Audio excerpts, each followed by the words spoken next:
ассалому алайкум нанагони азиз, барномаи тиловати ахборро мустақиман аз телевизиони Тоҷикистон манзури шумо мегардонем.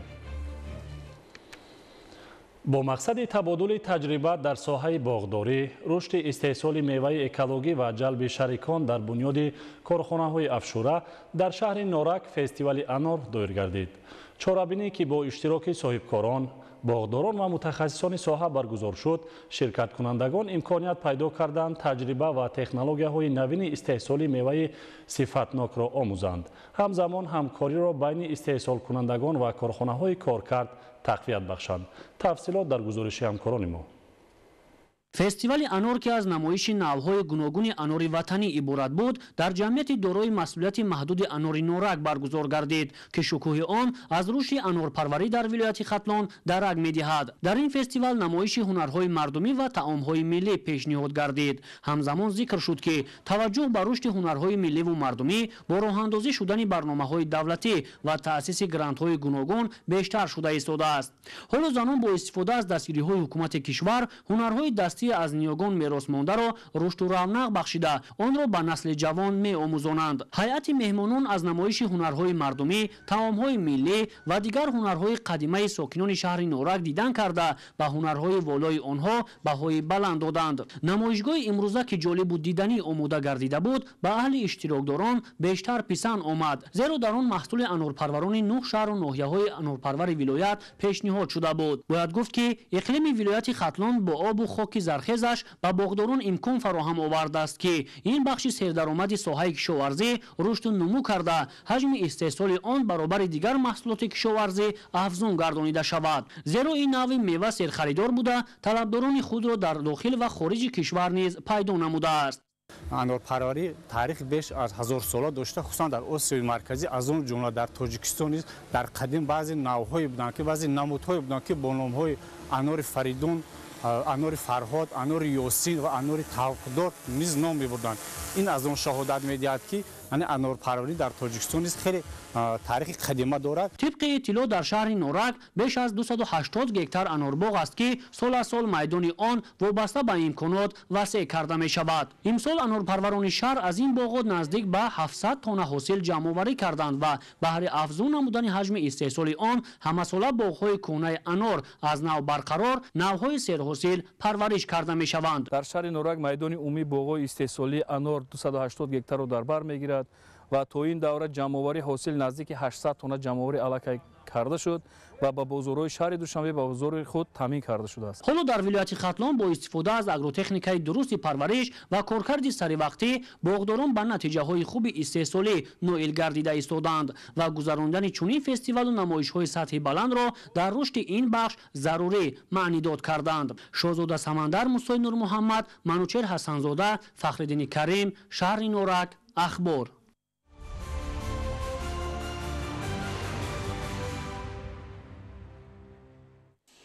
иқлими ноҳияи Ванҷ барои бунёди боғ ва парвариши меваҳои босифат хеле мусоид мебошад. имсол деҳқонон ва сокинони деҳот аз ҳосили боғҳои мевадиҳанда ва заминҳои назди ҳавлигии худ изҳори қаноатмандӣ карда, ин гувоҳи хуби имкониятҳои рушду тавсеаи соҳаи боғдорӣ дар минтақа мебошад. шарҳи бештар дар таҳияи Гулчеҳраи Саттор. сокинони ноҳияи Ванҷ ҳар қитъа замини таъиноти кишоварзӣ доштаро мақсаднок истифода бурда, аз самари боғу заминҳои кушод ҳосили фаровони меваю сабзавот ба даст оварда, аз ин ҳисоб дар баробари мустаҳкам намудани иқтисодиёти хонаводагӣ фаровонии бозорҳои истеъмолиро низ таъмин менамоянд. сокини деҳаи бунаи ҷамоати деҳоти ҷовидони ноҳияи Ванҷ Паҳлавӣ Нуралиев аз 1 гектар боғи себ 7.5 тонна ҳосил ҷамъоварӣ намудааст, ки имрӯз соҳибкорон аз дари хонааш омада харидорӣ мекунанду ин маҳсулоти босифати кӯҳистонро дар бозорҳои шаҳри Душанбе пешниҳоди харидорон месозанд. дар ҷамоати деҳоти ҷовидон майдони заминҳои корами обӣ 168 гектар, заминҳои боғ 120 гектар ва қитъаҳои замини наздиҳавлигӣ бошад 42 гектарро ташкил медиҳад, ки саҳмдорони деҳот ҳар қитъа замини босамари кӯҳистонро оқилона истифода мебаранд. ҳар як фарди ноҳияи Ванҷ дар хотир дорад, ки то 10 сол пеш راههای ما چخیل بودن و با چقدر عذاب مشقت ما همین محصولات جمع آورده و با دست آورده خود را چخیل به فروش میبردیم و چخیل اذیت میکشیدیم. البته این همه شکرانه از آن تینجو امانی است ما به همین روزهای نیک رسیدیم. اساسی به دست آمده زنهای دهات ذخیره 2 ساله محصولات غذایی را در شکل تر و تازه و خشکانیده به راه مانده شکر میکنند که در یک وطن آباد و آسوده از ثمر مهنت زندگی آرام و روزگاری با برکت دارند. مردم ناحیه ونج از برکت یمی یک وجب زمین نزد حولگی و زمینای کاررم خود زندگی خود پیش میبریم. ناک، سیب، چند نمود سیب ها هستند که حاصل گنداری میکنیم، بعد ذخیره میکنیم که و یا را ما با و نرخ دسترس با میفروشیم که برای ما یک فایده شود. در هر یک خانه ذخیره فراوانی میوه و غله‌دانگی از آبادی روزگاری هر یک عائله درک میدهد و در مجموع در این دهات کوهستان از تلاش و غیرت و هوسمندی ساکنانش به آب و خاک پاک وطن آسودگی روزگاری مردمان سربلندش تأمین است.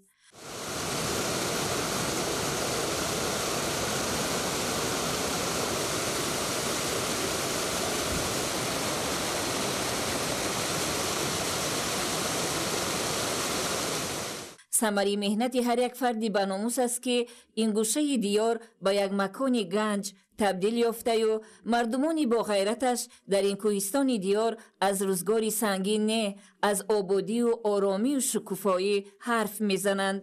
خوبی استقلالت و آزادی که ما امروز داریم و آسودگی که ما داریم این بار دیگر اثبات می نماید که در مدت کوتاه‌ترین صاحبکاران از دیگر منطقه ها آمده آن محصولات و آن چیزی که ما در ناحیه کشت میکنیم و به دست میاریم و یا گرفته با صفت بلند با نرخ‌های دسترسی خوبی که مردم را قناعت میکنن محصولات ما را سیب، چهارمغز ونجه، توت ونجه گرفته و بازارهای شهر کولاب و مرکز جمهوری شهر دوشنبه برده میرسانند. مردم دهه بونای با استفاده از امکان طبیعی از آسیاب آبی نیز استفاده برده عنعنه‌های گذشتگان خویش را پاس می‌دارند.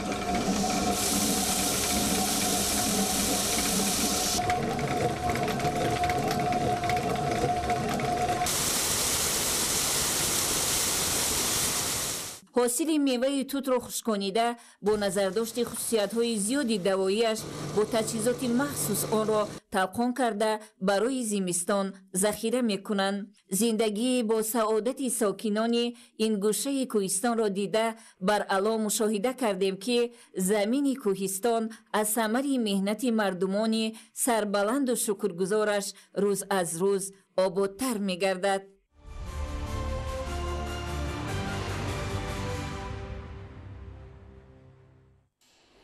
майдони умумии боғи ҳосилдиҳанда дар ноҳияи лағш 1480 гектар ро ташкил медиҳад.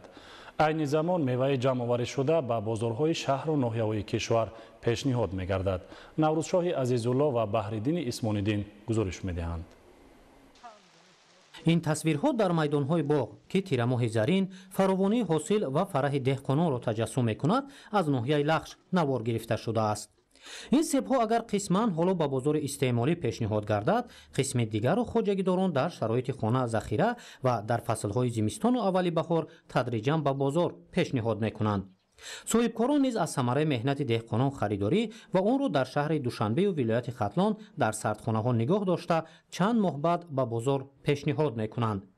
яъне татбиқи барномаҳои давлатӣ, амалишавии ҳадафҳои ҳукумати кишвар ва васеъшавии майдони боғ дар шароити кӯҳистон ба истеҳсоли меваҳои дорои сифати баланду тамъи лазиз мусоидат намудааст.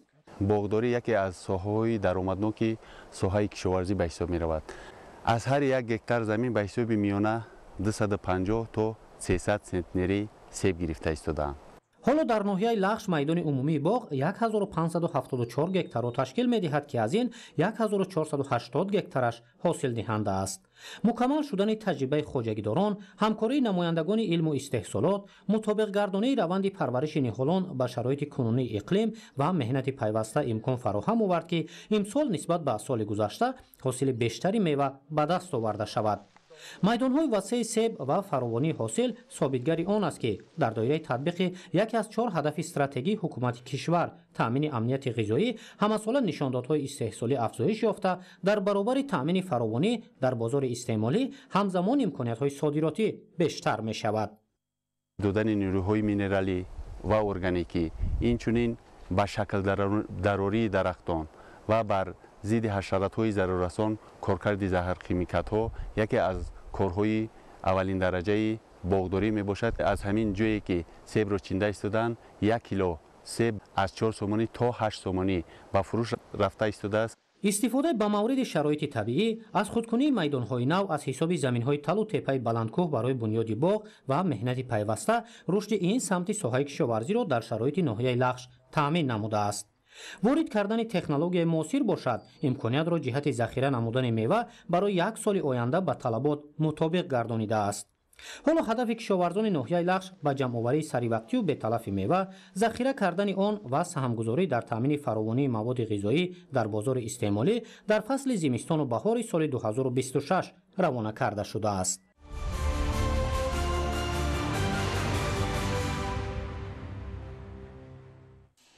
ҳифзи табиат, нигоҳдории ҷангалзорҳо ва бунёди боғҳои нав яке аз самтҳои муҳими сиёсати иҷтимоиву иқтисодии ҳукумати ҷумҳурии Тоҷикистон ба ҳисоб меравад. муассисаи давлатии хоҷагии ҷангали шаҳри Панҷакент дар самти афзудани сарсабзии диёр ва татбиқи барномаи давлатии кабудизоркунии ҷумҳурии Тоҷикистон барои давраи то соли 2040 корҳои назаррасро амалӣ менамояд. тафсилоти бештар дар гузориши ҳамкорони мо. шаҳри Панҷакент на танҳо маркази таъриху фарҳанг, балки минтақаи дорои захираҳои ғании табиӣ ва иқлими мусоиди парвариши дарахтони сояафкану мевадиҳанда мебошад. муассисаи давлатии хоҷагии ҷангали шаҳр фаъолияти худро дар доираи барномаҳои рушди соҳаи ҷангал барои солҳои 2022-2026, барномаи давлатии кабудизоркунии ҷумҳурии Тоҷикистон барои давраи то соли 2040 ва барномаи рушди парвариши павлония дар ҷумҳурии Тоҷикистон барои солҳои 2024-2028 бо маром ба роҳ мондааст. дар тавозуни хоҷагии ҷангали шаҳри Панҷакент 108 000 гектар замин мавҷуд аст ки 11 000 гектари онро ҷангалзорҳо ташкил медиҳанд. дар баробари нигоҳдорию ҳифзи ҷангалзорҳо ҳамасола бо дастгирии ҳукумати ҷумҳурии Тоҷикистон ва шарикони рушд даҳҳо гектар боғоти нав бунёд мегарданд. дар муассиса дар баробари ҳифз намудани ҷангал инчунин бунёду барқарорсозии ҷангалҳо ба роҳ монда шудааст. соли 2025 муассиса бо шарикони рушд тасмим гирифтааст ки зиёда аз 89 гектар боғ бунёд намояд ки дар айни замон сабзиши онҳо дар ҳолати хуб мебошад. бо истифода аз таҷрибаи мутахассисон ва дастгирии лоиҳаҳои рушди ҷангал дар чанд мавзеи шаҳр корҳои намунавии сабзкорӣ ба роҳ монда шудааст. хусусан дар мавзеи зебон ки аз ҳудуди заминҳои хоҷагии ҷангали шаҳр мебошад 3 гектар боғи намунавӣ бунёд ёфтааст. дар ин ҷо намудҳои гуногуни дарахтони мевадиҳанда ҳамешасабз ва ороишӣ шинонда шудааст ки нашъунамои хуб доранд. таҷрибаи парвариши чунин боғҳои намунавӣ имкон медиҳад ки дар оянда майдони боғҳо дар ин ва дигар минтақаҳо васеъ карда шавад. дар баробари ин яке аз самтҳои муҳими фаъолияти хоҷагӣ парвариши дарахти павлония мебошад. дар дораи татбиқи барномаи рушди парвариши павлония дар ҷумҳурии Тоҷикистон барои солҳои 2024-2028 дар ҳудуди ҷамъияти деҳоти Амондара 3 гектар павлониязор бунёд ёфта дар онҳо беш аз 1200 бех ниҳол парвариш меёбад. ҳамзамон дар қитъаҳои дигар аз тухм 3000 бех ниҳоли нав сабзида истодааст ки баҳори оянда шинонида мешаванд. павлония яке аз дарахтони босуръат рушдкунанда ва пурмаҳсул аст. он хусусияти худбарқароршавӣ дошта баъди буридан аз ҳисоби реша дубора месабзад. тибқи маълумоти мутахассисон як дарахти павлония то 22 килограмм гази карбонро фурӯ бурда 6 килограмм оксиген хориҷ мекунад. афзоиши он босуръат буда дар давоми 7-8 сол ҳаҷмаш ба 1 метри кубӣ мерасад. гулҳои хушбӯи он низ барои истеҳсоли асал хеле арзишманд буда аз 1 гектар павлониязор то 800 килограмм асал гирифтан мумкин аст. муассиса дар соли 2025 дар асоси барномаҳои рушди соҳаи ҷангал соли 2022-26, рушди павлония соли 2024-28 зиёда аз 20 000 павлония шинонда шудааст ки онҳо дар айни замон афзоиши хуб доранд. همزمان در موضع‌های گوناگون حدود خوجگی نهال‌های همیشه سبز و آرایشی نگاهبین می‌شوند که در فرصت‌های ضروری برای زیبا نمودن کوچه‌ها، راه‌ها و باغ‌های شهر شنالیده می‌شوند. این همه اقدام‌ها در دایره تطبیق برنامه رشد ساحه جنگل برای سال‌های 2022-2026 و برنامه دولتی کبودی‌زارکنی جمهوری تاجیکستان برای دوره تا سال 2040 عملی گردیده ایستاده است. مقصد از این همه چاره‌ها نه تنها حفظ محیط زیست، بلکه بهتر نمودن حالت اقلیم، بالا بردن سطح زیبایی شهرها و تامین نسل آینده با محیط سبز و سالم میباشد. پنجکن در عملی سازی سیاست اکولوژی دولت و تطبیق برنامه‌های ساحوی یک از شهر و ناحیه‌های پیشرفت به شمار می‌رود. با کوشش متخصصان، دستگیری مقامات محلی و اشتراک فعالانه ساکنان، امروز پنجکن به یک گوشه سبز، زیبا و تازه تبدیل یافته ایستاده است. با تطبیق پی در پی برنامه‌های دولتی و فعالیت مؤسسه‌های ساحه، از جمله مؤسسه دولتی خوجگی جنگل پنجکن، هدف استراتژی دولت تبدیل یافتن تاجیکستان به کشوری سبز و دارای اکولوژی تازه با واقعیت تبدیل می‌یابد. دلیری بازار، شاحسین صالحیان، شهر پنجکن. اخبار.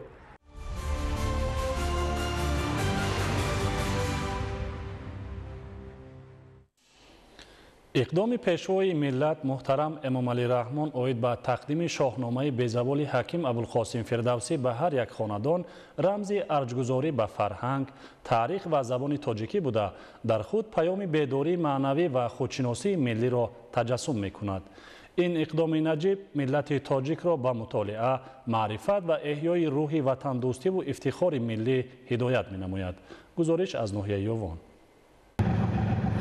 در دایره اقدام تاریخی و فرهنگی و معنوی پرزیدنت جمهوری تاجیکستان پیشوای ملت محترم امام علی رحمان وابسته به تقدیم کتاب بیزوال حکیم ابوالقاسم فردوسی شاهنامه به هر یک عائله کشور، تقسیمات این شاه اثر در ناحیه یوان ادامه دارد. در این زمینه با اشتراک نمایندگان حکومت جمهوری تاجیکستان و مقامات اجرایی حاکمیت دولتی ناحیه یوان، این شاه اثر بیزوال نیاگان به یک گروه از سابقه‌داران مهنت و عائله‌های نمونوی با احترام خاصه تقدیم کرده شد. ذکر گردید که اقدام پیشوای ملت محترم امام علی رحمان درباره تقدیم شاهنامه به هر یک خاندان رمز ارجگذاری به فرهنگ، تاریخ و زبان تاجیکی، اینچنین نشان غمخواری به خودشناسی نسل امروز و فردای وطن می باشد. ما شکرگزار آن میکنیم که امروز یک کتاب بسیار هم ارزش، کتاب ابوالقاسم فردوسی شاهنامه به دست هر یک مردم تاجیک رسیده ایستاده است و در این اثر بیزوال ابوالقاسم فردوسی محض مردانگی و تندرستی، قهرمانی و فدایی نسبت به وطنی که مردم تاجیک داشت نشر شده است و برای این ما باید هر یک فرزندی ما، هر یک مردم تاجیک باید این کتاب را مطالعه نماید. شاهنامه نه تنها یک اثر ادبی بلکه داستان شناخت ملت، مکتب وطن دوستی و قهرمانی بوده در طول 100 ساله ها روح استقلال، مردانگی و افتخار ملی را در دل تاجیکان بیدار نموده است. این شاه اثر بیزوال با زبان پر احساس و تصویرهای قهرمانانه خود اهمیت بزرگ در حفظ وطن، زبان و دولتداری تاجیکان دارد. این اقدام نسل جوان را به آموزش تاریخ و ادبیات، وطن دوستی و حفظ ارزش‌های ملی هدایت می‌کند. همزمان در دایره این اقدام در کشور آزمون شاهنامه خوانی نیز برگزار می‌گردد که هدف از آن ترغیب مطالعه آثار بزرگ ملی تاجیکان، بلند برداشتن ذوق کتابخوانی و احیای روح افتخار ملی در بین نورسان و جوانان میباشد. ساکنان ناحیه یاوان با اظهار منتداری از غمخوری‌های پیوسته سرور دولت محترم امام علی رحمان تاکید نمودند که این اقدام رمز پیوند نسل‌ها و پاس داشتن ارزش‌های معنوی ملت است. تقدیم گردیدن شاهنامه بیزوال ابوالقاسم فردوسی همچون ارزشمندترین و بی‌بهاترین گنجینه تمدن نیاگان از جانب پیشوای ملت واقعاً یک اقدام شایسته تحسین و هزاران آفرین است.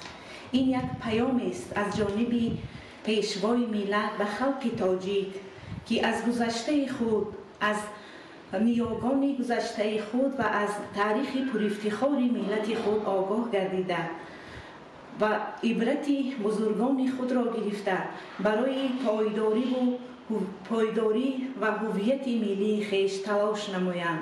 тақдими шоҳнома дар ноҳияи Ёвон ба як маъракаи бузурги маърифатӣ ва фарҳангӣ табдил ёфта, дар таҳкими худшиносиву ваҳдати миллӣ, бедории ҳисси ифтихор аз ватан ва боло бурдани сатҳи маънавии ҷомеа нақши муассир дорад. این اقدام پرمعنا که با تشبث بواسطه پیشوای ملت محترم امامعلی رحمان عملی می‌گردد، باز یک دلیل روشن غمخواری رهبریت دولت در راه احیای فرهنگ ملی، حفظ ارزش‌های ملی و تقویت پایه‌های دولتداری تاجیکان میباشد.